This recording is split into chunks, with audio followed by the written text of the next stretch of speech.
Welcome, thanks for joining us for Stage 3. Stage 3 was a short, flat stage, one for the sprinters, but with a number of traffic lights and roundabouts to navigate, it was expected that those with the best bike handling skills would excel in this stage.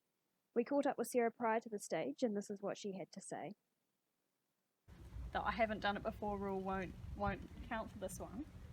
I do also worry about my aerodynamics for this race, as I'm doing this on the way home from work, as I'm an essential working at the hospital. So I do have this little friend here that might slow me down a little bit, and I'm a little bit concerned about that. Katrina was the first one to try and get away from the bunch today, but Bruce's instructions were clearly to stick to Katrina like to a blanket. Wherever Katrina went, Bruce was right there on her wheel. Before the first set of lights, Sarah was able to put in a big attack and got clear of the bunch. Bruce and Katrina worked hard together to try and catch Sarah, who was proving to be very strong today.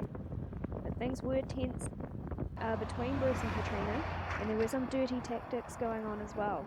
We have onboard footage which shows Katrina cutting Bruce off at the first roundabout, and Bruce was not afraid to say how he felt about that. Non necessito pagare la quinta bicicletta. Buona messa para das personas aeroporto. A devastating moment for Jane when she found herself caught up in a crash. We're not sure how that happened, as she was on her own. Sarah continued to look strong and looked like the favourite to win the stage. Jane lost precious seconds. With the team car being so far away, she had no mechanic to help her to get back up and running again. So she did have to make some quick adjustments to her bike before she was able to put back in and get moving. Sarah finished strong, well clear of Bruce and Katrina, who had a close sprint. It was hard to tell until the finish who was going to get that sprint, with Katrina coming through, Bruce trying to get past, but eventually Bruce had the power to get clear of Katrina.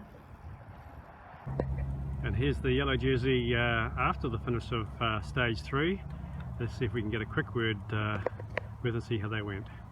It's a lot of pressure being in the yellow jersey, just because there's a target on your back, but also it's got long sleeves and it's really hot. Luckily I did manage to find my domestique to take my bag, but I did get a red light and I did have a driver fake a right turn at a roundabout, so I had to slow down. Do you wonder if potentially that was someone from Katrina's team? I definitely thought that. I actually did think that while I was riding along, and I try not to overthink it, but you know, it is awfully suspicious. Now we have some news regarding that scandalous story that was developing over the rest day. We have had some pictures released from the rest day from an anonymous source. We weren't able to catch up with Katrina, but we did catch up with Sarah and asked what she thought about these images. I don't think I want to comment on that. I don't want to make any enemies in this race. And working in a pharmacy, I fear that if I say too much, things might turn out badly for me. Right, so that wraps up stage 3. Sarah took a comfortable win ahead of Katrina. Bruce received a 30-second time penalty for mouthing off at Katrina, and Jane came in last after losing those seconds to that crash. So Katrina keeps the yellow jersey, but Sarah is closing in now, so we will see tomorrow. Stage 4 is the final stage. It's a long stage, one for the endurance riders. Can Sarah take the yellow jersey from Katrina?